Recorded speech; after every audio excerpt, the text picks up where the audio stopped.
Senator, hindi po biro itong investigasyon ng inyong komite. So far, kumusta po ang assessment dun sa itinakbong hearing kahapon? Well, satisfied po tayo na linawan tayong lahat kasi yung taong bayan nagtataka dahil may mga promise po, commitment po ang palasyo, nag-commit din po ang ating ombudsman na may mga mahuhuli before Christmas, may mga makakasuhan na unfortunately wala pa, iilan pa lang.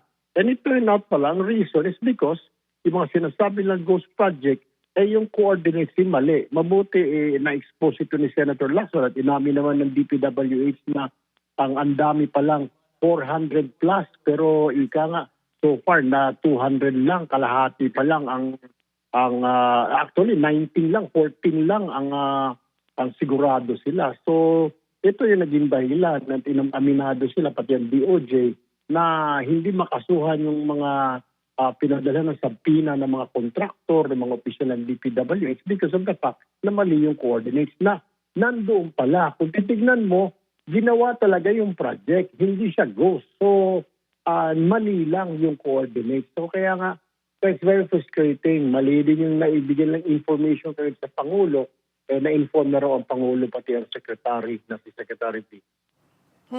So lumalabas na meron talagang mga nakaklaro na mga maling impormasyon.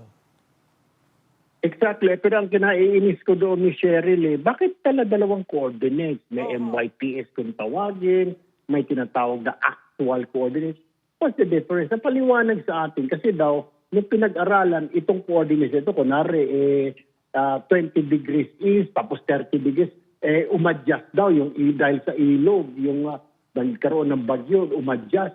Pero nakapagtataka kami siya, 1 kilometro yung adjustment mo, 2 kilometro doon sa una mong final na project proposal, tapos 2 kilometro down the river. Paano nangyari yun?